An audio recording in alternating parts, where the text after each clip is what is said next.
Hello students, ફરીથી આપ સૌનું એક વખત સ્વાગત છે. મિત્રો, આજે આપણે પીએન જંક્શન ડાયોડની અંદર પ્રીવિયસ લેક્ચરમાં પી ટાઈપ અને એન ટાઈપ સેમિકન્ડક્ટરની જોડાણ કરવાથી ડિપ્લેશન લેયર ક્રિએટ થાય અને એની અંદર કેવી રીતે પોટેન્શિયલ ડિફરન્સ ઉત્પન્ન થાય અને કેટલો ઉત્પન્ન થાય સિલિકોન માટે, જર્મેનિયમ માટે, અને કેવી રીતે એક દિશીય પ્રવાહ રચી શકાય. મિત્રો, આ પ્રીવિયસ લેક્ચરમાં આપણે પીએન જંક્શન ડાયોડ કમ્પ્લીટ સમજ્યા હતા. હવે એની થિયરીના બેઝ ઉપર પીએન જંક્શન ડાયોડ જે છે ને વ્યવહારમાં કેવી રીતે ઉપયોગ કરવો અથવા તો કઈ જગ્યા ઉપર વ્યવહારમાં પીએન જંક્શન ડાયોડનો ઉપયોગ થાય એ આજે આપણે સમજવાના છે. મિત્રો, ખરેખર કોઈ પણ કોન્સેપ્ટ આપણે ભણીએ એ કોન્સેપ્ટને સારી રીતે સમજવા માટે એની એપ્લિકેશન સમજવી બહુ જરૂરી છે. મિત્રો, આપણે પીએન જંક્શન ડાયોડ તો ભણી ગયા, આપણને સમજાઈ પણ ગયો કોન્સેપ્ટ, પણ આ કોન્સેપ્ટને વધારે ક્લિયર કરવા માટે તમારે એની એપ્લિકેશન સમજવી બહુ જરૂરી છે. એ આજે આપણે ભણવાના છીએ. આપણા ઘરની અંદર મોટા ભાગના કમ્પોનન્ટ્સ એ ડીસી ઓલ્ટરનેટિંગ કરંટ, એસી કરંટને કારણે ચાલતા હોય છે. ઓલ્ટરનેટિંગ કરંટ, ફ્રીજ છે, ટીવી છે, એસી છે, આ બધા મોટા ભાગે ઓલ્ટરનેટિંગ કરંટ કે જે સમય સાથે વોલ્ટેજ વેરી થતા હોય સાઇન કે કોસાઇન વિધેય અનુસાર, જે તમે ઓલ્ટરનેટિંગ કરંટની અંદર ઓલરેડી ભણી ચૂક્યા છો, રાઈટ? ધારો કે વોલ્ટેજ છે એ સમય સાથે આ રીતે વેરી થતા હોય, તો આ જે સાઇન વિધેય અનુસાર જે વોલ્ટેજ સમય સાથે બદલાય, મિત્રો, આને ઓલ્ટરનેટિંગ કરંટ કહેવાય.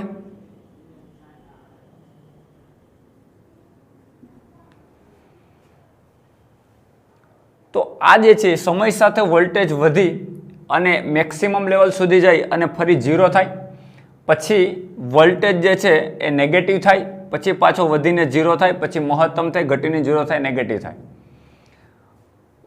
તો આ પ્રકારના જે વોલ્ટેજ છે એનાથી આપણા ઘરની અંદર ખબર છે આપણને નોર્મલી આપણે 230 થી 240 જેટલો વિદ્યુત સ્થિતિમાનના તફાવત ઉપર આપણા ઘરના ઉપકરણો ચાલતા હોય છે, અને એસી વોલ્ટેજની આવૃત્તિ છે એ 50 હર્ટ્ઝ 50 હર્ટ્ઝ જેટલી આવૃત્તિ સાથે વર્ક કરતા હોય. મિત્રો, ઘણા એવા બધા કમ્પોનન્ટ છે કે જે ડીસીથી જ ચાલે છે, ડાયરેક્ટ કરંટ, એટલે કે ઓલ્ટરનેટિંગ કરંટ જે સમય સાથે વેરી થાય છે, મહત્તમ વોલ્ટેજથી લઈ અને પાછું ઝીરો થાય, પછી ઘટીને નેગેટિવ થાય, પછી મહત્તમ. આ રીતના જે વોલ્ટેજ જે છે એ ઓલ્ટરનેટિંગ કરંટ છે.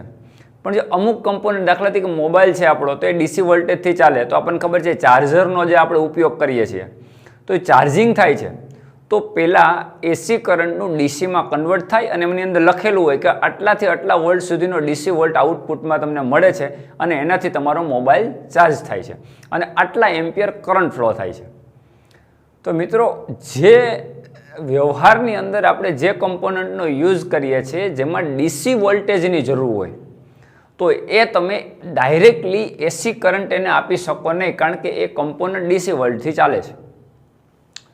તો આપણે અહીંયા પીએન જંક્શનનો ઉપયોગ એસી વોલ્ટેજનું ડીસી વોલ્ટેજમાં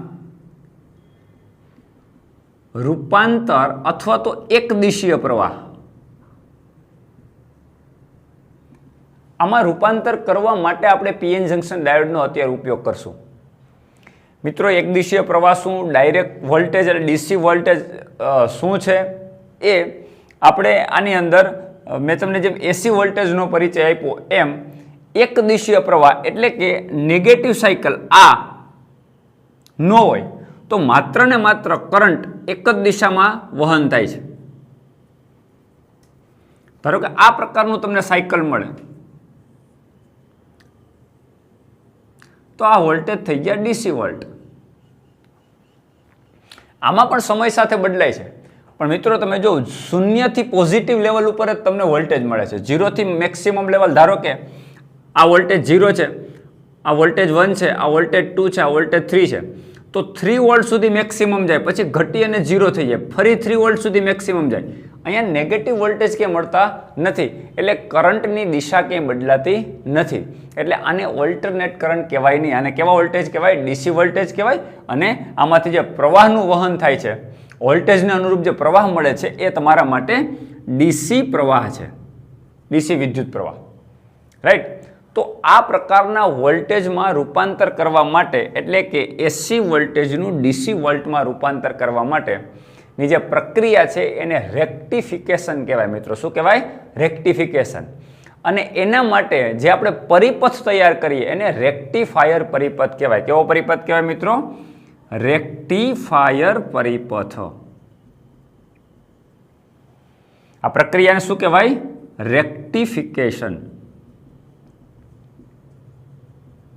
રેક્ટિફિકેશન પ્રક્રિયા એટલે શું? તો કે એસી વોલ્ટેજનું ડીસી વોલ્ટમાં રૂપાંતર કરવું. ક્લિયર? હવે કેવી રીતે થશે દોસ્તો? ઇનપુટની અંદર જ્યારે આપણે એસી વોલ્ટેજ આપીએ છીએ અને એનું ડીસીમાં કેવી રીતે કન્વર્ટ કરવું, જેમાં આપણે પીએન જંક્શન ડાયોડનો ઉપયોગ કરવાનો છે. એના ઉપયોગથી કેવી રીતે થઈ શકે? આપણને ખબર છે કે એસી વોલ્ટેજ કેવી રીતે જનરેટ થાય. એના માટે એસી જનરેટરો એક વિદ્યુત ચુંબકીય ક્ષેત્રની અંદર ગૂંચળાને પરિભ્રમણ આપી અને એસી વોલ્ટેજ મેળવવામાં આવે છે. એ પ્રકારે એસી વોલ્ટેજ મળે છે. એ એસી વોલ્ટેજ જનરેટ થાય એના માટે એસી ટ્રાન્સફોર્મર, એટલે કે જેમાં પ્રાથમિક ગૂંચળું અને ગૌણ ગૂંચળું હોય, એમાં ગૌણ ગૂંચળાના આઉટપુટમાં આપણે એસી વોલ્ટેજ આપણને મળતા હોય. જે બધી જ વસ્તુ આપણે ઓલ્ટરનેટિંગ કરંટની અંદર અથવા ટ્રાન્સફોર્મરમાં ભણી ચૂક્યા છે. રાઈટ. તો અત્યારે ટ્રાન્સફોર્મરની અંદર તમને બધાને ખબર છે કે આ રીતે એક પ્રાથમિક ગૂંચળું અથવા તો પ્રાઇમરી ગૂંચળું હોય અને એક આવું સેકન્ડરી ગૂંચળું. આ પ્રાથમિક ગૂંચળું અને આ સેકન્ડરી ગૂંચળું.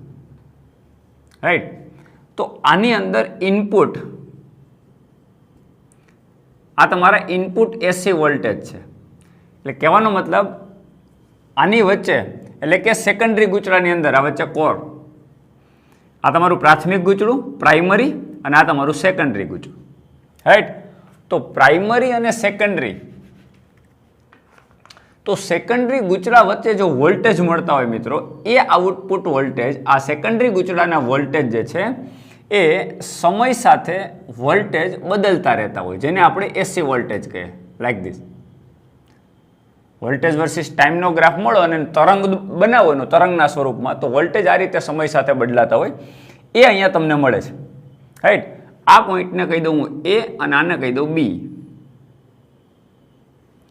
મિત્રો હવે એ પોઈન્ટ સાથે હું એક પીએન જંક્શન ડાયોડ જોડી દઉં.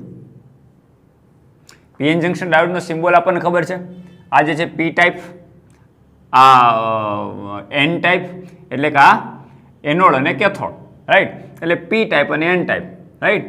હવે એની વચ્ચે એક આપણે આવો લોડ અવરોધ જોડી દેવાનો છે, અને આપણે આરએલ કહેશું. હવે અવરોધની આઉટપુટમાં આપણે વોલ્ટેજ, અહીંયા વોલ્ટેજ આપણે ચેક કરવાના. આ બંને વચ્ચે જે વોલ્ટેજ મળે એને આપણે વીઓ કહી દઈએ, આઉટપુટ વોલ્ટેજ. આની વચ્ચે આપણે વોલ્ટમીટરમાં મૂકી અને વોલ્ટેજ માપવાના છે. એટલે કહેવાનો મતલબ આરએલ, અવરોધના બે છેડા વચ્ચે વિદ્યુત સ્થિતિમાનનો તફાવત આપણે મેઝર કરવાનો છે. તો શું મળશે? પહેલા તો આ વસ્તુ સમજો, આ પરિપથ સમજો કે જ્યારે સેકન્ડરી ગૂંચળાના બે છેડા વચ્ચે, એટલે કે એ અને બી વચ્ચે વોલ્ટેજ તમારા કેવા હશે? આ રીતના વોલ્ટેજ હશે. એટલે કે ઇનપુટ વોલ્ટેજ આ છે. આ તમારા માટે ઇનપુટ વોલ્ટેજ છે. અહીં હું તમને એનો તરંગ સ્વરૂપમાં બતાવું. વોલ્ટેજ સમય સાથે આ રીતે બદલાતા હોય. આ તમારા માટે ઇનપુટ વોલ્ટેજ છે. આ ઇનપુટ વોલ્ટેજ તમે કોને આપ્યા છે? ડાયોડને. ડાયોડ થ્રુ, ડાયોડમાંથી થઈ અને લોડ અવરોધ, એટલે કોઈક રેઝિસ્ટન્સ છે, રેઝિસ્ટન્સને તમે આપી દીધા અને રેઝિસ્ટન્સના બે છેડા વચ્ચે આપણે આઉટપુટની અંદર વોલ્ટેજ મેઝર કરવાના છે. કેટલા આપણને મળે છે? તો આ ઇનપુટ છે એ તમારા માટે એસી છે, એટલે એસી વોલ્ટેજ છે જે સમય સાથે આ રીતે બદલાય છે. રાઈટ. હવે આપણે ચેક કરીએ કે આઉટપુટમાં શું મળશે. આ તમારા માટે આઉટપુટ વોલ્ટેજ છે. દોસ્તો સમજો, વોલ્ટેજ સમય સાથે કેવી રીતે બદલે આઉટપુટમાં આપણે ચેક કરીએ તો શું મળે. ધારો કે એસી વોલ્ટેજ એટલે કે આ પ્રથમ અર્ધચક્ર, આ વોલ્ટેજ વધીને મહત્તમ થાય, ઘટીને શૂન્ય થાય ત્યાં સુધીનો ભાગ, એટલે પ્રથમ અર્ધચક્ર એટલે કે આ પ્રથમ અર્ધચક્ર દરમિયાન વોલ્ટેજ ધન જ રહેવાના. જે પણ વોલ્ટેજ વધશે, દાખલા તરીકે ઝીરોથી લઈને વોલ્ટેજ 1 વોલ્ટ 2 વોલ્ટ 3 વોલ્ટ, ફરીથી પાછું 2 વોલ્ટ 1 વોલ્ટ ને 0 વધશે કે ઘટીને પાછું 0 થશે, પણ પ્રથમ અર્ધચક્ર દરમિયાન દોસ્તો વોલ્ટેજ ધન જ રહેવાના છે. પહેલી વાત આ, રાઈટ. તો બી જે છે એની સાપેક્ષે આના વોલ્ટેજ ધન હોય, એનો મતલબ આ પોઝિટિવ છે અને એની સાપેક્ષે આ નેગેટિવ છે, રાઈટ. તો જ્યારે આ પોઝિટિવ છે ને એનો મતલબ 0ની સાપેક્ષે, સોરી, બીની સાપેક્ષે સેકન્ડરી ગોચરાનો જે બી પોઈન્ટ છે એની સાપેક્ષે એ જ્યારે પોઝિટિવ હોય, તો અહીં તમે જો બે જ અર્ધચક્ર તમને જોવા મળે, ધન અર્ધચક્ર અને ઋણ અર્ધચક્ર. એનો મતલબ વોલ્ટેજ ઋણ પણ થવાના છે, નથી થવાના એવું નથી. આ વોલ્ટેજ ઋણ પણ થશે, પણ ચોક્કસ સમય ટી માટે. ધારો કે આ સમય ટી છે, તો કોઈ ચોક્કસ સમય ટી સુધી આ એ છે શું રહેવાનું, ધન, પછીથી એ ઋણ થવાનું છે. એટલે અત્યારે ઋણ કોણ છે તો કે બી. તો બીની સાપેક્ષે એ જ્યારે ધન હોય એટલે કે પ્રથમ અર્ધચક્ર દરમિયાન આ એ પોઈન્ટ ધન રહેશે. એનો મતલબ પોઝિટિવ આ છે, આનું સ્થિતિમાન ઊંચું છે, અને આ શું છે, પી એન જંક્શન ડાયોડ. આ પી, તો યાદ કરો દોસ્તો, પી ટાઈપ સાથે જ્યારે બેટરીનો પોઝિટિવ જોડવામાં આવે ત્યારે એને ફોરવર્ડ બાયસ કહેવાય. એટલે આ ડાયોડ તમારો ફોરવર્ડ બાયસ છે. ફોરવર્ડ બાયસમાં ડાયોડમાંથી કરંટ ફ્લો થાય, આપણે ભણી ગયા છીએ. અને ડાયોડ જે છે ફોરવર્ડ બાયસમાં આવશે, એટલે આમાંથી કરંટ પસાર થશે. એટલે આની સાપેક્ષે આનું સ્થિતિમાન ઊંચું છે, એટલે કરંટ, આને કહી દઉં પી, આને કરી દઉં ક્યુ, તો પી થી ક્યુ કરંટ ફ્લો થશે. તો પી થી ક્યુ કરંટ જ્યારે ફ્લો થાય ત્યારે પી અને ક્યુ વચ્ચે કંઈક પોટેન્શિયલ ડિફરન્સ અથવા વિદ્યુત સ્થિતિમાનનો તફાવત મળે. કેટલો? તો કે જેટલો ઇનપુટ વોલ્ટેજ છે, ઇનપુટની અંદર તમે જેટલા વોલ્ટેજ આપ્યા છે એ કેટલા વોલ્ટેજ, તો કે 0 થી લઈને ધન મહત્તમ થયું ને મહત્તમથી લઈને 0 સુધી આટલા વોલ્ટેજ વેરી થશે. કોની વચ્ચે? પી ક્યુ વચ્ચે. કારણ કે ડાયોડ ફોરવર્ડ બાયસમાં છે એટલે કરંટ ફ્લો થશે, અને આની વચ્ચે ડાયોડના બે છેડા વચ્ચે વિદ્યુત સ્થિતિમાનનો તફાવત, અથવા જેટલા વોલ્ટેજ છે એટલા તમને અહીંયા વોલ્ટેજ મળવાના છે. પણ ડાયોડમાં વોલ્ટેજ કેવી રીતે વધઘટ થાય છે? વધીને મહત્તમ થઈને 0 થાય, પણ રહે તો ધન જ છે. એનો મતલબ આ જે વોલ્ટેજ છે એ તમને આઉટપુટમાં મળશે, જે વોલ્ટેજ હશે આ આઉટપુટની અંદર જેટલા વોલ્ટેજ આ વેરી થાય ની મળશે. મિત્રો હવે સમજજો, આ સમયનું T1 કહી દો, હવે આ સમયનું T2 કહી દો. T2 સમય સુધી હવે સમજો વોલ્ટેજ નેગેટિવ થાય છે.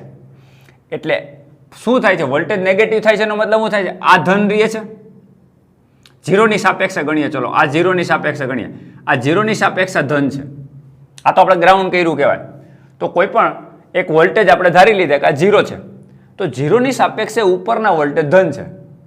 હવે આ 0ની સાપેક્ષે ઉપરના વોલ્ટેજ જો ઋણ થાય, ધન હતા અત્યાર સુધી, ધન હતા, હવે ગ્રાઉન્ડ, આને જો હજી વધારે સમજાય નહીં તમને તો અહીંયા આપણે કહી દઈએ આને ગ્રાઉન્ડ કરી દીધું. અને આપણને ખબર છે કે ગ્રાઉન્ડ કરીને આપણે 0 વોલ્ટેજ ધારીએ અને એની સાપેક્ષે ઓના વોલ્ટેજ જોઈએ. તો 0ની સાપેક્ષે પોઝિટિવ છે, અત્યારે 0ની સાપેક્ષે પોઝિટિવ હતું, ત્યાં સુધી આઉટપુટની અંદર કંઈક વોલ્ટેજ મળશે. પણ દોસ્તો આના વોલ્ટ 0 છે, એની સાપેક્ષે આના વોલ્ટ નેગેટિવ થઈ ગયા. આનો મતલબ કોનું સ્થિતિમાન ઊંચું થયું? આનું. કારણ કે નેગેટિવ સ્થિતિમાન આ 0 છે, 0ની સાપેક્ષે ઋણ સ્થિતિમાન છે અને ઓછું થયું. તો પી ટાઈપ સેમિકન્ડક્ટર એટલે પીનું સ્થિતિમાન જ્યારે ઋણ મળે અથવા તો ઓછું હોય એનની સાપેક્ષે, ત્યારે આ ડાયોડ રિવર્સ બાયસમાં કહેવાય. અને રિવર્સ બાયસની અંદર કરંટ અત્યંત નહિવત હોય, એટલે વ્યવહારમાં લગભગ એ પ્રવાહ અથવા તો વોલ્ટેજને કેવા ગણવામાં આવે? શૂન્ય. એટલે ડાયોડમાંથી કરંટ ફ્લો થતો નથી રિવર્સ બાયસિંગમાં હોય ત્યારે. એનો મતલબ આઉટપુટની અંદર તમને 0 વોલ્ટ મળશે. માઇક્રો એમ્પિયરના ક્રમનો કરંટ જાય અને જે વ્યવહારમાં ઉપયોગમાં નથી લેવાતો, એનો મતલબ છે કે એ તમને આઉટપુટ વોલ્ટેજ કાંઈ કામના છે નહીં, એટલે લગભગ એને આપણે 0 ગણીએ. તો આ દરમિયાન તમને આઉટપુટમાં વોલ્ટેજ મળશે જ નહીં, આ ખાલી રહેશે ગાળો. અહીંયા વોલ્ટેજ 0, એટલે આમ ફરીથી ધારો કે આ સમય T3, આ સમય, એટલા સમય દરમિયાન વોલ્ટેજ 0 થી વધીને મહત્તમ થઈને ઘટીને 0 થાય, એટલે કે પોઝિટિવ છે તો પોઝિટિવ જ. તો દોસ્તો આ છે એ પોઝિટિવ થશે ત્યારે ફરીથી આ ફોરવર્ડ બાયસમાં હશે એટલે કરંટ મળશે, વોલ્ટેજ મળશે, એટલે આઉટપુટની અંદર કંઈક વોલ્ટેજ મળશે. એ વોલ્ટેજ કેટલા હશે? જેટલા ડાયોડની વચ્ચે વોલ્ટેજ મળે છે એટલે આ વોલ્ટેજ મળે. ફરીથી જ્યારે નેગેટિવ થશે ત્યારે ફરીથી કરંટ નહીં મળે, આ સાયકલ ચાલુ રહેશે. એટલે પ્રથમ અર્ધચક્ર દરમિયાન આઉટપુટમાં વોલ્ટેજ મળશે, દ્વિતીય અર્ધચક્ર દરમિયાન 0, તૃતીય અર્ધચક્ર દરમિયાન પોઝિટિવ વોલ્ટેજ મળે છે, ચતુર્થ વોલ્ટેજ દરમિયાન 0, ફરીથી વોલ્ટેજ મળે છે, ફરી 0, એટલે અહીં વોલ્ટેજ મળશે આપણને, ફરી 0. મિત્રો આવું આઉટપુટની અંદર વોલ્ટેજ આ રીતે વેરી થતા હશે, આવું મળશે. તો આનો મતલબ થયો કે ઇનપુટમાં એસી વોલ્ટેજ આપવાથી આ વોલ્ટેજ એક દિશીય પ્રવાહ, તમે જો વોલ્ટેજ ધન ને ધન રહેશે, ઋણ થતા જ નથી, ધન રહે છે, મહત્તમ થાય એક પીક લેવલ સુધી જાય અને 0 થાય છે, પણ કોઈ જગ્યા ઉપર આ રીતના નેગેટિવ વોલ્ટેજ મળતા નથી. એ નેગેટિવ અર્ધચક્ર કપાઈ જાય છે એટલે આઉટપુટની અંદર એક દિશીય પ્રવાહ મળે, એટલે કે ડીસી વોલ્ટેજ મળે છે. પણ એક અર્ધચક્ર કપાતું જાય છે, એટલે આવા પ્રકારના રેક્ટિફાયર પરિપથને અર્ધ તરંગ રેક્ટિફાયર કહેવાય. રેક્ટિફાયર તો કહેવાય એટલે એસીનું ડીસીમાં તો રૂપાંતર કરી દીધું, પણ આપણને એક અર્ધચક્ર દરમિયાન વોલ્ટેજ 0 મળે અને એક અર્ધચક્ર દરમિયાન જ વોલ્ટેજ મળે, પોઝિટિવ વોલ્ટેજ. એટલે દોસ્તો આવા પરિપથને અર્ધ તરંગ રેક્ટિફાયર પરિપથ કહેવાય. આઈ હોપ આ વાત બધાને સમજાઈ ગઈ હશે. મિત્રો હવે જો આ અર્ધચક્ર દરમિયાન વોલ્ટેજ જે કપાઈ જાય છે એને પણ આપણે જોતા હોય, એટલે કે જો આપણે રેક્ટિફાયર પૂર્ણ તરંગ બનાવવું, પૂર્ણ તરંગ રેક્ટિફાય કરવું છે, એટલે આઉટપુટની અંદર એવા વોલ્ટેજ જોઈએ છે કે જે એક દિશીય હોય, એટલે કે વોલ્ટેજ ધન જ મળે, પણ એની સાપેક્ષે આ વોલ્ટેજ અર્ધચક્ર દરમિયાન જે કપાઈ જતા હતા આ વોલ્ટેજ કપાવવા પણ ન જોઈએ અને એક દિશીય પ્રવાહ મળે. એટલે કે પૂર્ણ તરંગ રેક્ટિફાય કરવું હોય તો શું કરવું? તો આની અંદર પરિપથમાં આપણે થોડો ફેરફાર કરવો પડે. તો આપણે હવે પૂર્ણ તરંગ રેક્ટિફાયર જોઈએ. દોસ્તો અહીંયા તમારી સામે પૂર્ણ તરંગ રેક્ટિફાયરની સર્કિટ બનાવું છું. અહીંયા આપણે ઇનપુટ સિગ્નલ જોઈએ જેની અંદર એક પ્રાઇમરી ગૂંચળું છે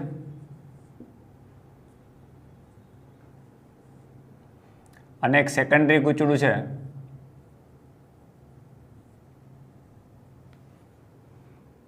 પ્રાઇમરી, આ સેકન્ડરી,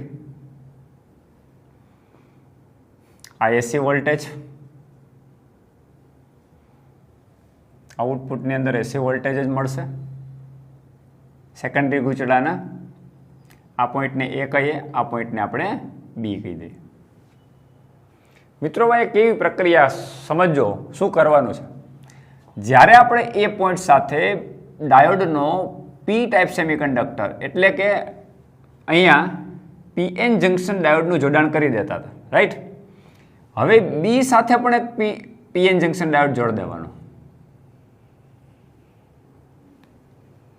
ફરીથી એક બીજો ડાયોડ જોડવાનો, રાઈટ. આ રીતે અને ડાયોડના બંને નેગેટિવ છેડા છે એને એક સાથે જોડી દેવાના, કોમન પોઈન્ટ, રાઈટ. હવે બરોબર ગૂંચળાના, સેકન્ડરી ગૂંચળાના બરોબર મિડલ ભાગમાં અહીંથી એક આપણે કનેક્શન આપશું, એને અહીંથી ટપાડી દેશું, આની સાથે શોર્ટ ન થવું જોઈએ એને ટપાડી દેશું.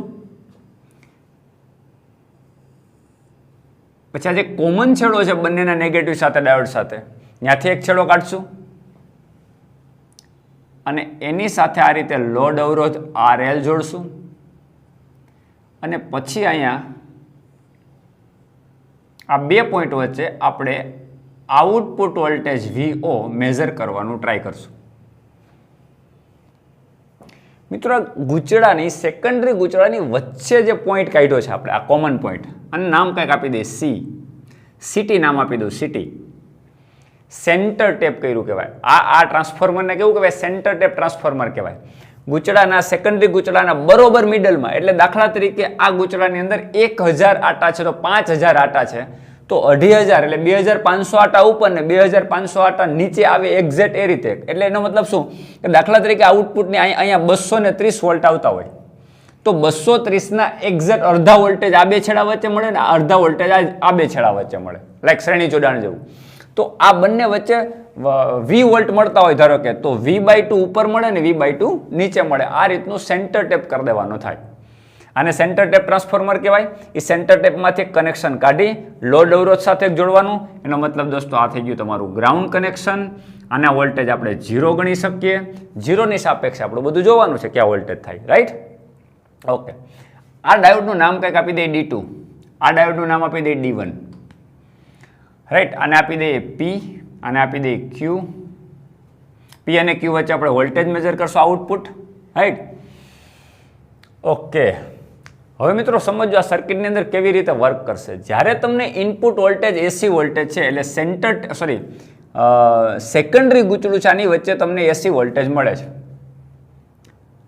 હવે જ્યારે A જે છે આ A અને B આ બંનેને આપણે A અને B બંને સાથે આપણે ડાયોડ જોડ્યો છે અને એક બંનેને સેન્ટર ટેપ કર્યા. એનો મતલબ સેન્ટર ટેપની સાપેક્ષે A અને સેન્ટર ટેપની સાપેક્ષે B. અત્યારે બે કનેક્શન મળ્યા, સેન્ટર ટેપની સાપેક્ષે A અને સેન્ટર ટેપની સાપેક્ષે B. એટલે આપણા બે ઇનપુટ અત્યારે વર્ક કરે છે. તો બંને ઇનપુટ આપી દઈએ. A માટે ઇનપુટ આપી દઈએ, આ A ઇનપુટ, રાઈટ? અને એની સાપેક્ષે B ઇનપુટ આપીએ, આ B ઇનપુટ. હવે સમજો દોસ્તો, જ્યારે AC સિગ્નલ હોય ત્યારે સેન્ટર ટેપની સાપેક્ષે A અને B આ બંને એક સાથે પોઝિટિવ તો નહીં જ રહી શકે, કારણ કે ઉપરના વોલ્ટેજ અને નીચેના વોલ્ટેજ, દાખલા તરીકે આને તમે પોઝિટિવ હોય તેની સાપેક્ષે નેગેટિવ. એનો કહેવાનો મતલબ છે કે ઉપરના વોલ્ટેજ અને નીચેના જે વોલ્ટેજ જે છે એ એકબીજાની સાપેક્ષ બદલાય. કારણ કે અહીંયા તમારે AC સિગ્નલ છે, AC સિગ્નલનો મતલબ જ છે કે પોઝિટિવ ઘટી અને 0 થાય પછી નેગેટિવ થાય. એનો મતલબ સેન્ટર ટેપ કરવાનો મતલબ જ છે કે આને એક સેન્ટર ટેપ લીધું, એની સાપેક્ષે એ ધન હોઈ શકે ત્યારે આ ઋણ હોય. એટલે બંને એક સાથે ધન કે ઋણ ના હોઈ શકે. એટલે કહેવાનો મતલબ કે A ઇનપુટ જેવો દોર્યો એવો B ઇનપુટ થશે નહીં. એટલે B ઇનપુટ જે છે જ્યારે આ પોઝિટિવ હોય ત્યારે એટલા જ વોલ્ટેજ ઉપર આ નેગેટિવ હોય, કારણ કે બંનેના વોલ્ટેજ તો સરખા જ છે. પણ સેન્ટર ટેપ કર્યા પછી નીચેના વોલ્ટેજ અને સેન્ટર ટેપની ઉપરનો જે બિંદુ છે એના માટે વોલ્ટેજ એક પોઝિટિવ હશે તો એક નેગેટિવ હશે.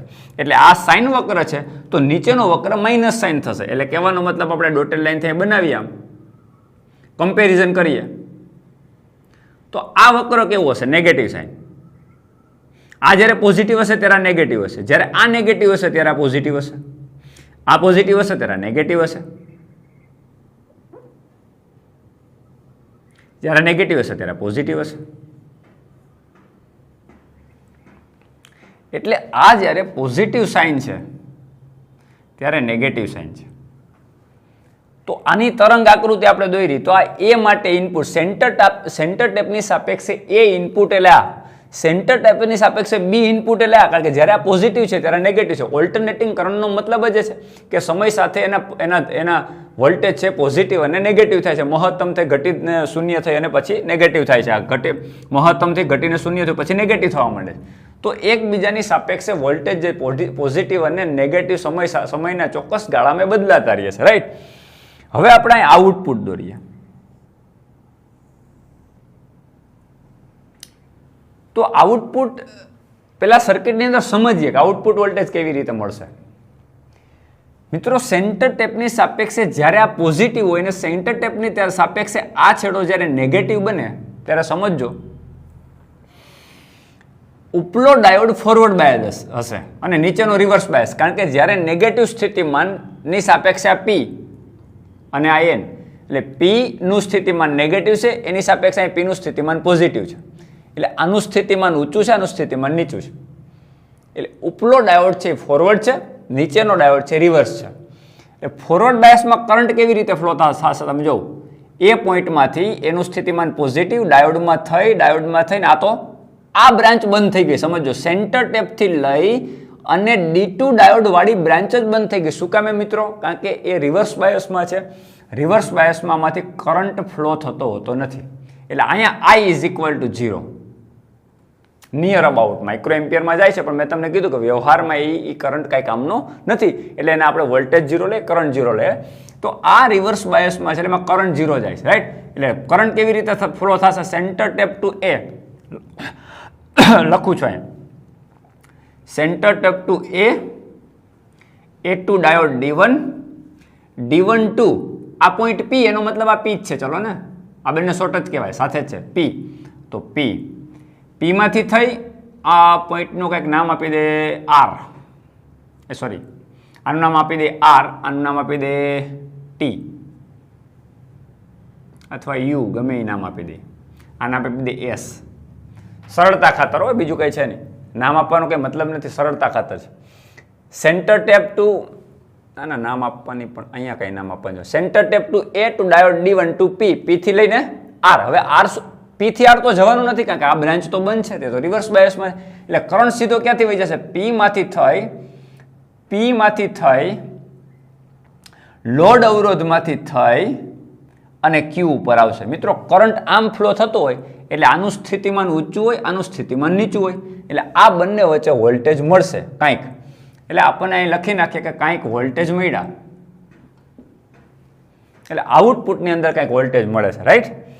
કેટલા વોલ્ટેજ મળે? તો કે જે ઇનપુટ અત્યારે કયો ડાયોડ અત્યારે ચાલુ છે? તો કે ફોરવર્ડ બાયસમાં કયો ડાયોડ છે? A.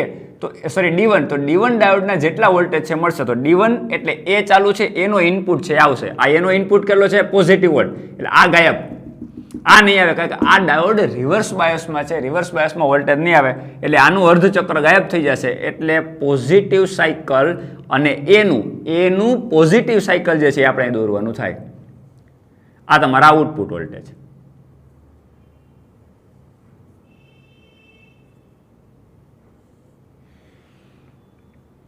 Voltage versus time. Clear મિત્રો? હવે શું થશે? આટલા સમયગાળા દરમિયાન આ સમય મેં હમણાં તમને કીધું T1 T2, હવે કંઈ એવું નામ આપવાનું કીધું નથી. આટલા સમયગાળા દરમિયાન એ છે એ સેન્ટર ટેપની સાપેક્ષે પોઝિટિવ છે. એટલે કરંટ કેવી રીતે? Centre tap to A to diode D1 to P to Q થઈને પાછો સેન્ટર ટેપ થઈ ગયું આખું. કિર્ચોફના નિયમની અંદર એક બંધ ગાળો આપણે વિચારીએ, એમાં બંધ ગાળો વિચારો. Centre tap to A to D1 to P to RL2, RL માંથી થઈને via RL Q to centre tap. એટલે કઈ રીતે? જો આ રીતે આમ થઈ centre tap. Centre tap to diode to P to RL માંથી થઈ Q ટુ પાછું સેન્ટર ટેપ. આ રીતે કરંટ ફ્લો થાય. એટલે કરંટ જ્યારે ફ્લો થતો હોય ત્યારે P અને Q વચ્ચે વોલ્ટેજ કેટલા મળે? તો કે જે ડાયોડ ઓપરેટ થાય છે, અત્યારે કયો ડાયોડ ઓપરેટ થાય છે? A. તો એ ડાયોડના જેટલા વોલ્ટેજ હશે એટલા આઉટપુટમાં મળશે. આ સાયકલ છે એ 0, આ સાયકલ નહીં મળે, નેગેટિવ સાયકલ. કોનું નેગેટિવ સાયકલ નહીં મળે? B ઇનપુટનું, રાઈટ? હવે સમજો, જ્યારે આ પોઝિટિવ હતો એને બદલે અમુક સમયમાં નેગેટિવ થઈ જશે, ત્યારે આ પોઝિટિવ હશે આની સાપેક્ષે, કારણ કે જ્યારે આ નેગેટિવ હોય ત્યારે આ પોઝિટિવ હોય. તો આ ફોરવર્ડ બાયસમાં આવ્યો. હવે અહીંયા I ઇઝ ઇક્વલ ટુ 0 થઈ જશે, અહીંયા કરંટ 0 થઈ જશે. એટલે આ બ્રાન્ચ બંધ, ઉપરની બંધ થઈ ગઈ. એટલે હવે સેન્ટર ટેપમાંથી કેવી રીતે વિચારી શકાય current? Centre tap to diode D2, centre tap to B to diode D2, centre tap to B point, B to diode D2 માંથી થઈને R એટલે RP. અને કોમન પોઈન્ટ આપણે P જ રાખીએ, ચલો R કેવું કંઈ નામ નથી. P માંથી થઈ લોડ અવરોધ RL માં થઈ Q માં થઈ અને પાછું સેન્ટર ટેપ. મિત્રો શું ફરક પડ્યો? હવે કરંટ તમારો ડાયોડ D2 માં થઈને જાય છે, રાઈટ? ઉપરનો ડાયોડ છે રિવર્સ બાયસ છે, એનો મતલબ આ નેગેટિવ છે આ P સાથે, એટલે આ રિવર્સ બાયસ થઈ ગયો, આ ફોરવર્ડ બાયસ થઈ ગયો. શું કામ? કારણ કે અહીંયા તમારું નેગેટિવ સ્થિતિમાં, આનું પોઝિટિવ, તો પોઝિટિવ સાથે P ટાઈપ સેમિકન્ડક્ટર આવી ગયો, એટલે આનું આ ફોરવર્ડ બાયસ થઈ ગયો. કરંટ સેન્ટર ટેપમાંથી D2 માં જશે, પણ D2 માં જશે, પણ અહીં તો કરંટ P થી Q જ આવવાનું છે. તમે જો P થી Q જ આવવાનું છે લોડ અવરોધમાં થઈને, તો કરંટની દિશા એક જ રહે છે. એટલે વોલ્ટેજ તમને એક જ દિશામાં મળશે. પણ કયો ડાયોડ મિત્રો ઓપરેટ છે? D2. તો હવે સમજો, આ ગાળા દરમિયાન આટલા સમયગાળા દરમિયાન તમારો બી નો જે વોલ્ટેજ હશે એ મળશે. બીના ડાયોડ વોલ્ટેજ કેવા છે? પોઝિટિવ. તો પોઝિટિવ વોલ્ટેજ જ મળશે. આના નેગેટિવ વોલ્ટેજ ગાયબ થઈ જશે. એટલે પહેલા ડાયોડનું દ્વિતીય અર્ધચક્ર 0 થઈ જશે, એ વોલ્ટેજ નહીં મળે આઉટપુટમાં. બીજા ડાયોડનું દ્વિતીય અર્ધચક્ર પોઝિટિવ સાયકલ મળશે, એટલે આઉટપુટની અંદર તમને ફરીથી પોઝિટિવ વોલ્ટેજ મળશે. હવે ફરી એક સમયગાળો વિચારીએ આપણે. તો આ સમયગાળા દરમિયાન ફરીથી આ પોઝિટિવ થશે, ત્યારે આ નેગેટિવ હશે. આ ફોરવર્ડમાં આવશે એટલે ફરીથી current centre tap to A to D1 to P to RL to Q to CT. ફરીથી કરંટ આ રીતે થઈ લોડ અવરોધમાંથી થઈ સેન્ટર ટેપમાં જશે અને ઉપરના ડાયોડમાંથી કરંટ જશે. પણ કરંટ તો P થી Q જ જવાનો છે, એટલે વોલ્ટેજ તમને P થી Q જ મળશે. કરંટ તમને P થી Q મળશે, એટલે તમને વોલ્ટેજ પોઝિટિવ એક જ સાયકલમાં એક દિશીય પ્રવાહ જ મળશે. એક દિશીય પ્રવાહ મીન્સ કે પોઝિટિવ વોલ્ટેજ જ મળશે. ફરીથી અગેન આ ડાયોડ ઓપરેટ થઈ ગયું એટલે એનું પોઝિટિવ સાયકલ મળશે. આ ગાયબ થઈ ગયું, રાઈટ. તો આ જ રીતે તમે કન્ટિન્યુ કરશો તો વારાફરતી આ ફરી પોઝિટિવ બનશે, ત્યારે આ નેગેટિવ બનશે, ફરીથી આનું પોઝિટિવ સાયકલ મળશે, આ નેગેટિવ ગાયબ થઈ જશે. તો આ રીતે તમને આઉટપુટની અંદર આવું ડેટકાની ચાલ જેવું મેઢક ચાલ આવું તમને વોલ્ટેજ મળશે. તો આ તમારા ડીસી વોલ્ટેજ જ થયા દોસ્તો, રાઈટ. પણ આની અંદર કોઈ પણ સાયકલ કપાતું નથી, દરેક સાયકલ મળે છે. પ્રથમ અર્ધચક્ર મળે, દ્વિતીય મળે, તૃતીય મળે, ચતુર્થય મળે, પણ બધા જ પોઝિટિવ છે, એક દિશીય છે, એટલે વોલ્ટેજ તો દિશી જ થશે. પણ આવા પ્રકારના રેક્ટિફાયરને પૂર્ણ તરંગ રેક્ટિફાયર કહેવાય. એસી વોલ્ટેજનું ડીસી વોલ્ટેજમાં કન્વર્ટ તો કરી જ દીધું દોસ્તો, પણ બધા જ અર્ધચક્ર આપણને અહીંયા પ્રોવાઈડ થાય છે આઉટપુટમાં. એટલે આઉટપુટની અંદર current P to Q load અવરોધમાં, એટલે અવરોધની અંદર current P to Q generate થશે અને P અને Q વચ્ચે તમને આઉટપુટની અંદર કંઈક વોલ્ટેજ મળશે મિત્રો. એ વોલ્ટેજ જે છે ડીસી વોલ્ટ હશે. હા, સમય સાથે બદલાય છે, કોન્સ્ટન્ટ નથી રહેતા. દાખલા તરીકે 1 વોલ્ટ, 2 વોલ્ટ, 3 વોલ્ટ, તો 3 વોલ્ટ પીક લેવલ લઈને પછી ફરીથી વોલ્ટેજ ઘટીને 0 થશે. પણ 3 વોલ્ટ કોન્સ્ટન્ટ નથી રહેતા, વધઘટ થાય છે, પણ નેગેટિવ સાયકલ તમને વોલ્ટેજ મળતા નથી. તો આ પ્રકારના લૂપમાં એક દિશીય પ્રવાહ છે, એક જ દિશાની અંદર તમને પ્રવાહ મળે છે. એટલે આ પ્રકારના એક દિશીય પ્રવાહ મળતા જે વોલ્ટેજ છે, અનુરૂપ જે વોલ્ટેજ છે એને ડીસી વોલ્ટેજ કહેવાય. અને આ પરિપથને પૂર્ણ તરંગ રેક્ટિફાયર પરિપથ કહેવાય. આ એનો ઇનપુટ છે અને આ એનો આઉટપુટ તરંગનો સ્વરૂપ છે. આઈ હોપ આ વાત બધાને ક્લિયર થઈ ગઈ હશે. તો આ તમારું થઈ ગયું પૂર્ણ તરંગ રેક્ટિફાયર. દોસ્તો, બહુ ઇમ્પોર્ટન્ટ વાત, આપણે એક રેક્ટિફાયર ભણી ગયા છે, પણ આ રેક્ટિફાયર થયેલા વોલ્ટેજ, રેક્ટિફાય થયેલા વોલ્ટેજ એ પૂર્ણ તરંગ રેક્ટિફાય હોય કે અર્ધ તરંગ રેક્ટિફાય હોય? તો આપણે અત્યારે વિચારીએ કે પૂર્ણ તરંગ રેક્ટિફાય. તો પૂર્ણ તરંગ રેક્ટિફાય થયેલા વોલ્ટેજ ડીસી વોલ્ટેજ જ છે, પણ એ પણ સમય સાથે આ રીતે ઝિગઝેગ ઉપર જાય. પીક લેવલ લઈ લે વોલ્ટેજ, પછી 0 થાય, પછી પાછું પીક લેવલ લે, ફરી 0 થાય, ફરી પીક લેવલ લે, ફરી 0 થાય. એક દિશીય વોલ્ટેજ છે, એક દિશીય કરંટ છે, પણ એ વોલ્ટેજ વધઘટતો થાય છે. તો સમટાઈમ આપણે અમુક ઘણા બધા પ્રકારની એવી સર્કિટ છે કે જેની અંદર આપણે કોન્સ્ટન્ટ વોલ્ટેજની જરૂર હોય. દાખલા તરીકે કોઈ એક કમ્પોનન્ટ છે એ 3 વોલ્ટ ઉપર વર્ક કરે છે, તો એ 0 થી લઈને 3 થાય, ફરી પાછું 0 વોલ્ટ થઈ જાય, ફરી 3 થાય, તો એ ચાલે નહીં. તો જ્યારે કોઈ કમ્પોનન્ટમાં આપણે ચોક્કસ વોલ્ટેજની જરૂર હોય, કહેવાનો મતલબ આવું કંઈક વોલ્ટેજ વર્સિસ ટાઈમનો ગ્રાફ, એમાં કોઈ ચોક્કસ એક વોલ્ટેજ વધ્યા, દાખલો કે વધીને પછી આમ બદલવાનો જોઈએ. આ ચોક્કસ વોલ્ટેજ ધારો કે આ 3 વોલ્ટ છે, તો 3 વોલ્ટ કન્ટિન્યુ કોન્સ્ટન્ટ રહેવા જોઈએ. જો આવું કરવું હોય તો તમારે આ રેક્ટિફાયર પરિપથ છે એની પાછળ, મીન્સ કે રેક્ટિફાયર થયેલા જે વોલ્ટેજ મળ્યા છે આપણને, રેક્ટિફાય થયેલા જે વોલ્ટેજ આપણને મળ્યા છે એની પાછળ આપણે ફિલ્ટર પરિપથ લગાવવો પડે. કયો પરિપથ લગાવવો પડે? ફિલ્ટર. આ ફિલ્ટર પરિપથની અંદર સમટાઈમ ઇન્ડક્ટર એટલે કે ગૂંચળાનો ઉપયોગ થાય, સમટાઈમ કેપેસિટરનો ઉપયોગ થાય. પણ આપણા સિલેબસની જે મર્યાદા છે એ સિલેબસની અંદર આપણે કેપેસિટર ફિલ્ટર પરિપથ ભણવાનો છે. સમજો દોસ્તો, આ કમ્પ્લીટ હું તમને આખું એક પેકેજ કે અર્ધ તરંગ રેક્ટિફાયર શું કહેવાય, પૂર્ણ તરંગ રેક્ટિફાયર શું કહેવાય, અને પૂર્ણ તરંગ રેક્ટિફાયરની આઉટપુટની અંદર જે વોલ્ટેજ મળે એ ડીસી વોલ્ટો છે, પણ સમય સાથે બદલાતા વોલ્ટેજ છે મિત્રો. એ બદલાતા વોલ્ટેજ ના જોઈતા હોય અને કોન્સ્ટન્ટ વોલ્ટેજ જોતા હોય, અચળ વોલ્ટેજ જે બદલાતા હોવા જોઈએ નહીં. જો આવું કરવું હોય તો રેક્ટિફાયર પરિપથ આખો કમ્પ્લીટ પરિપથની આઉટપુટમાં એક ફિલ્ટર પરિપથ એડ કરવો પડે, અને ફિલ્ટર પરિપથમાંથી જે આપણને આઉટપુટ મળે છે મિત્રો, એ આઉટપુટ લગભગ વોલ્ટેજ કેવા હોય, કોન્સ્ટન્ટ હોય, જે બદલાતા હોતા નથી. રાઈટ. તો આપણે એક ફિલ્ટર પરિપથ પણ જોઈએ. આની આઉટપુટ એટલે વસ્તુ સમજવાની છે, બધાને સેપરેટ મગજમાં ભલે રાખો, પણ એક વખતે બધાની કનેક્ટિવિટી હોવી જોઈએ.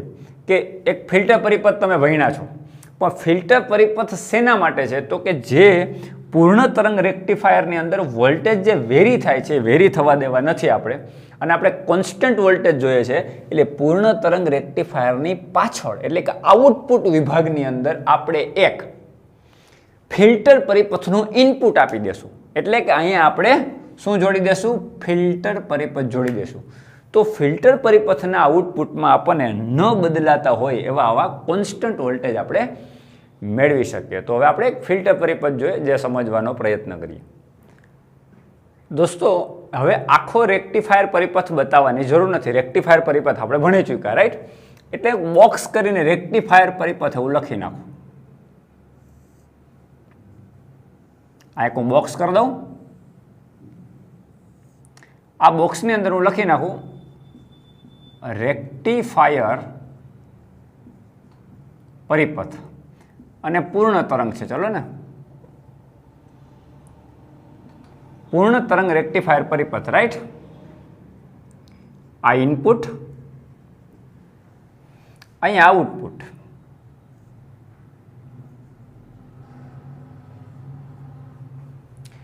હવે રેક્ટિફાયર પરિપથનું જે આઉટપુટ છે મિત્રો, એમાં નોર્મલી આપણે શું કરતા હોય, એ આઉટપુટના ની વચ્ચે આપણે મીન્સ કે આઉટપુટ લોડ અવરોધ RL આની વચ્ચે મેઝર કરતા હોય. આ તમારા આઉટપુટ વોલ્ટેજ VO,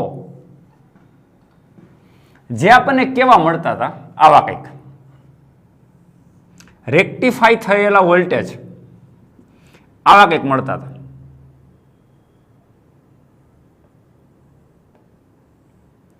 એક લેવલ સુધી વોલ્ટેજ વધી અને પીક લેવલ પકડી, પછી ઘટીને પાછું 0 થાય, ફરી પીક લેવલ પકડે, ફરીથી ઘટીને 0 થાય.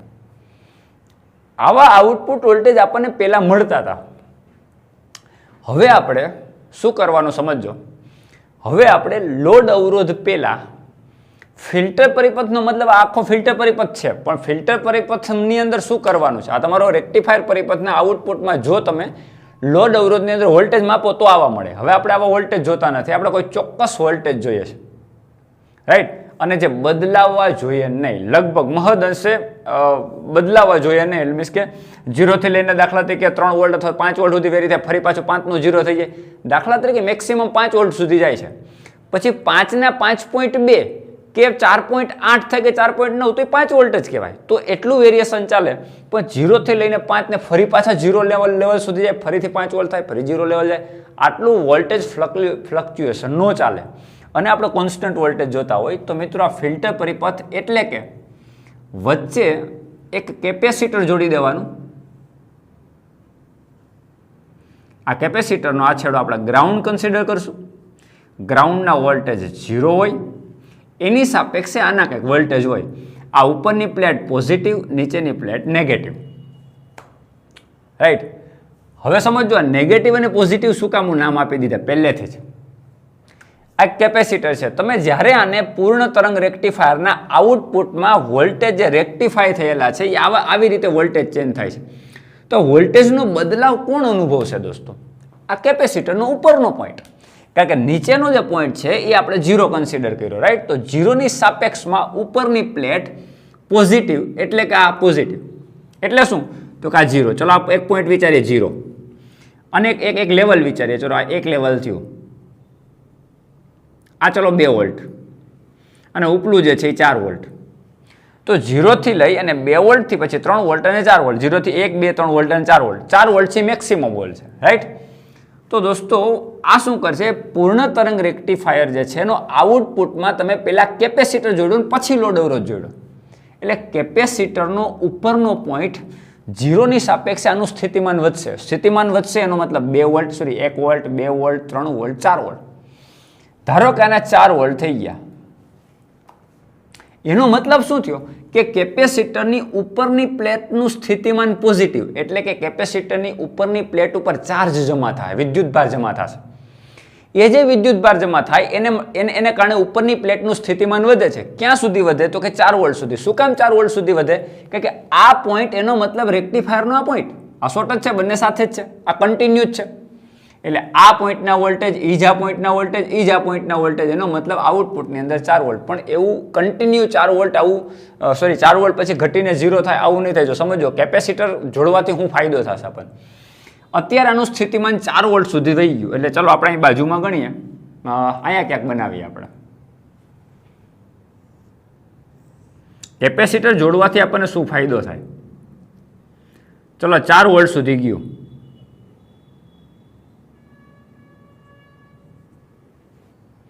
આ વોલ્ટેજ 4 વોલ્ટ સુધી લઈ લીધા. મિત્રો કેપેસિટરનું જેમ ઉપરનું સ્થિતિમાન, ઉપરની પ્લેટનું સ્થિતિમાન પોઝિટિવ, એમ નીચેની પ્લેટનું સ્થિતિમાન એની સાપેક્ષે નેગેટિવ. આપણે 0 કન્સિડર કરીએ છીએ, તો 0 ની સાપેક્ષે ઉપરનું સ્થિતિમાન પોઝિટિવ એટલે +4 વોલ્ટ. એ 4 વોલ્ટનું સ્થિતિમાન એટલે એનો મતલબ શું થયો કે કેપેસિટરની ઉપરની પ્લેટ ઉપર ધન વિદ્યુતભાર જમા થાય, નીચેની પ્લેટ ઉપર નેગેટિવ સ્થિતિમાન જમા થાય. અને નેગેટિવ વિદ્યુતભાર અને પોઝિટિવ જે વિદ્યુતભાર એક સાઈડ જમા થાય એને કારણે તો કેપેસિટરના બે છેડા વચ્ચે વિદ્યુત સ્થિતિમાનનો તફાવત મળે, પોટેન્શિયલ ડિફરન્સ.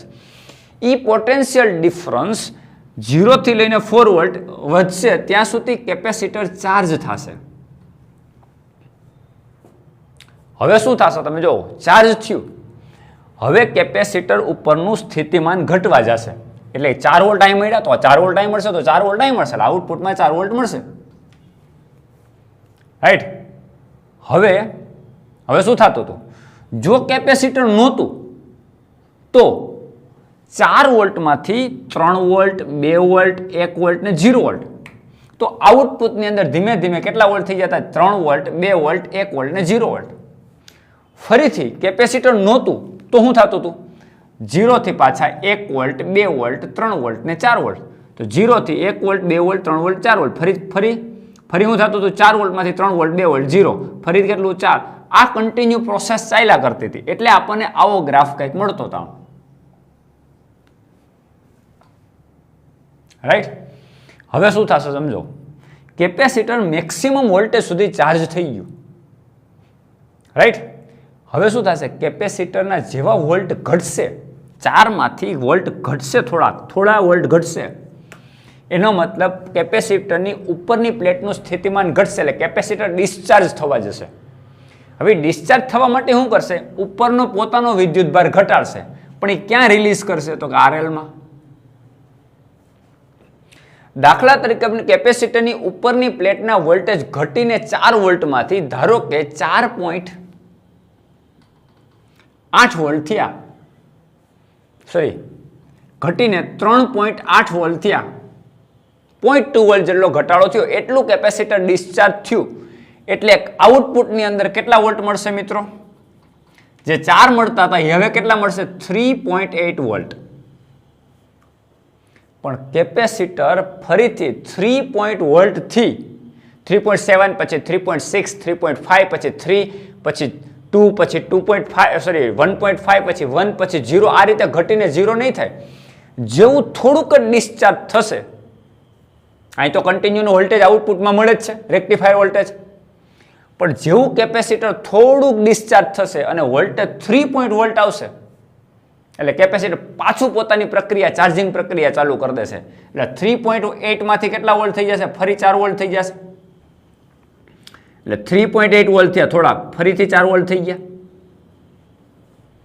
એટલે આઉટપુટની અંદર ફરી 4 વોલ્ટ મળશે.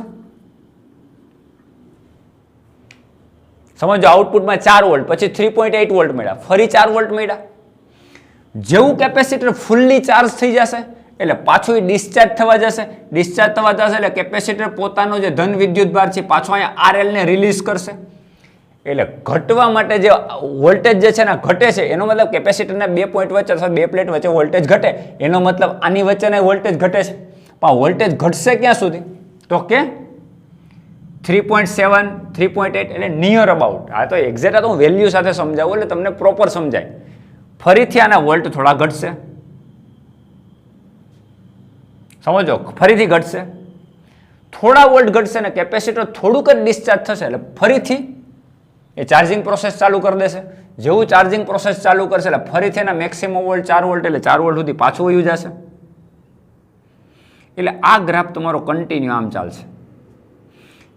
પહેલા શું થતું હતું? કેપેસિટર નહોતું તો લોડ અવરોધની વચ્ચે વોલ્ટેજ ઘટતા હતા અહીં સુધી, આ એક લેવલ સુધી ઘટતા હતા અહીંયા, પછી ઘટીને 0 સુધી થઈ જતા હતા, વધીને મેક્સિમમ થઈને 0 થઈ જતા હતા. શું કામ? કારણ કે કેપેસિટર નહોતું એટલે ચાર્જિંગ ડિસ્ચાર્જિંગની પ્રોસેસ જ નથી. આઉટપુટ વોલ્ટેજ કેટલા? 4 થી ઘટીને 3 2 0, જ્યાં સુધી 0 વોલ્ટ નહીં મળે ત્યાં સુધી કન્ટિન્યુ ચાલશે, ફરી પાછા 0 થી મેક્સિમમ થશે, પછી 0 થાય એટલે ફ્લક્ચ્યુએશન મોટું થતું હતું આમ. હવે શું થશે? ફ્લક્ચ્યુએશન ઓછું થઈ ગયું એટલે નિયર અબાઉટ કેટલા વોલ્ટ? 4 વોલ્ટ 3.8, 4 વોલ્ટ 3.8 એટલે નિયર અબાઉટ તમારા 4 વોલ્ટ મળ્યા. હવે આ ફ્લક્ચ્યુએશન એ ઘટાડવું છે તમારે. આ ફ્લક્ચ્યુએશન થઈ પણ નથી થવા દેવું. એનો મતલબ વોલ્ટેજનો ઘટાડો બને ત્યાં સુધી ઓછો થાય એવું કરવું છે તમારે. તો કેપેસિટરની રેન્જ વધારવી પડે. આ કેપેસિટર સી ની રેન્જ વધારવી પડે. ધારો કે અત્યારે આવું ફ્લક્ચ્યુએશન થાય છે ને તમારા ફ્લક્ચ્યુએશન નથી થવા દેવું, ઓલમોસ્ટ આ વોલ્ટેજ આમ કન્ટિન્યુ રાખવા છે, ઓછામાં ઓછા વોલ્ટેજનો ઘટાડો થાય આવું તમારે કરવું તો કેપેસિટરનું કેપેસિટન્સ તમારે રાઇઝ કરવું પડે. મિત્રો, આ ફ્લક્ચ્યુએશનનો આધાર અથવા તો વોલ્ટેજનો કેપેસિટરની 2 પ્લેટ વચ્ચેના વોલ્ટેજના ઘટાડાનો આધાર એમાં લાગુ પાડેલા લોડ અવરોધ RL એટલે કે R અને C એટલે એનું કેપેસિટર આના ગુણાકાર ઉપર આધારિત હોય. એનો ટાઈમ કોન્સ્ટન્ટ કહેવાય મિત્રો. જેમ RC જેમ નાનો જેમ મોટો RC જેમ મોટો એમ વોલ્ટેજ ફ્લક્ચ્યુએશન ઓછું એટલે બંને વ્યસ્ત પ્રમાણમાં હોય. જો વોલ્ટેજ ફ્લક્ચ્યુએશન અથવા તો કેપેસિટરની 2 પ્લેટ વચ્ચેના વોલ્ટેજમાં થતો જે ઘટાડો છે એ તમારે ઓછો કરવો છે, સમય સાથે ઘટવાનો જે દર છે એ ઘટાડવો, તો તમારે C નું મૂલ્ય વધારવું પડે. શું કામે? RC જે બંનેનો ગુણાકાર છે R અને C નો, આને ટાઈમ કોન્સ્ટન્ટ કહેવાય મિત્રો, સમય અચળાંક. શું કહેવાય? સમય અચળાંક કહેવાય. એ વધારે એક પરિપથની અંદર આપણે ભણશું. એ ટાઈમ કોન્સ્ટન્ટ જેમ મોટો એમ તમારું વોલ્ટેજનું ઘટવાનો જે દર છે ને ઓછો. તો આપણે વોલ્ટેજના ઘટાડાનો દર ઓછો જતો હોય, દાખલા તરીકે 4 માંથી આપણે 3.8 નહીં 4 ના 3.95 વોલ્ટ આવું કરવું છે. સમય સાથે જે ઘટે છે એનો દર આપણે ઓછો કરવો હોય તો તમારે શું કરવું પડે? કેપેસિટન્સનું મૂલ્ય છે ને એ વધારવું પડે. તો જેમ કેપેસિટન્સનું મૂલ્ય ઊંચું એમ ફ્લક્ચ્યુએશન દર જે છે એ ઘટે, એટલે તમારા માટે આ વોલ્ટેજ લગભગ કોન્સ્ટન્ટ રહે. તો આવા પ્રકારના પરિપથને દોસ્તો ફિલ્ટર પરિપથ કહેવાય. કેવો પરિપથ કહેવાય? ફિલ્ટર. આ ફિલ્ટર પરિપથમાં આપણે કોનો ઉપયોગ કર્યો દોસ્તો? કેપેસિટરનો ઉપયોગ કર્યો. કેપેસિટરની ચાર્જિંગ અને ડિસ્ચાર્જિંગ પ્રક્રિયાનો ઉપયોગ કર્યો. જ્યારે કેપેસિટર મહત્તમ વોલ્ટ સુધી ચાર્જ થાય ત્યાં સુધી એક મેક્સિમમ વોલ્ટેજ પકડી લીધા. એ આઉટપુટની અંદર જે અવરોધના 2 છેડા વચ્ચે વોલ્ટેજ એટલા જ મળશે. જ્યારે કેપેસિટર થોડુંક જ ડિસ્ચાર્જ થશે એટલે ફરીથી પોતાની ચાર્જિંગ પ્રક્રિયા ચાલુ કરી દેશે. એટલે ફરીથી તમને 4 વોલ્ટથી થોડુંક જ નીચા વોલ્ટેજ હશે, ફરી 4 વોલ્ટ ઉપર લઈ જશે, ફરી નીચે. પણ એ ફ્લક્ચ્યુએશન અત્યંત સૂક્ષ્મ હશે. એ ફ્લક્ચ્યુએશન 4 વોલ્ટથી લઈને 0 વોલ્ટ સુધી કરશે નહીં, અહીંયા સુધી લઈ આવશે નહીં, એક ચોક્કસ લેવલ સુધી રહેવા દેશે, ફરી પાછું વધારશે. એટલે આ રીતનો તમને ગ્રાફ મળશે. એ તમારા કોન્સ્ટન્ટ ડીસી અચળ ડીસી વોલ્ટેજ મળશે. તો પૂર્ણ તરંગ રેક્ટિફાયરની આઉટપુટમાં જો આ રીતનો ફિલ્ટર પરિપથ જોડી દેવામાં આવે, RC પરિપથ જોડી દેવામાં આવે, તો આઉટપુટ વોલ્ટેજ તમે ન બદલાય એવા અચળ વોલ્ટેજ મેળવી શકો. દોસ્તો, તો આજનો જે આપણો ટોપિક હતો એ AC વોલ્ટેજનું DC વોલ્ટેજમાં કેવી રીતે રૂપાંતર કરવું, અર્ધ તરંગ રેક્ટિફાયર કોને કહેવું, રેક્ટિફિકેશન પ્રોસેસ કોને કહેવાય, પૂર્ણ તરંગ રેક્ટિફાયર કોને કહેવાય? અને પૂર્ણ તરંગ રેક્ટિફાયરની અંદર એસીમાંથી ડીસીમાં રૂપાંતર થયા પછી જ્યારે વોલ્ટેજ ફ્લક્ચ્યુએશન થતા હોય, મેક્સિમમ થઈને 0 થઈને ફરી મેક્સિમમ થાય, એ પણ ફ્લક્ચ્યુએશન ના થવા દેવા હોય ને અચળ વોલ્ટેજની જરૂર પડતી હોય તો આ પ્રકારના ફિલ્ટર પરિપથનો ઉપયોગ કરવામાં આવે અને આ ફિલ્ટર પરિપથની આઉટપુટની અંદર તમને ન બદલાય એવા અચળ વોલ્ટેજ મળે. તો દોસ્તો આજના લેક્ચરમાં અહીં સુધી રાખશું. નેક્સ્ટ લેક્ચરમાં પછી આપણે આગળ જોઈશું. Have a good day.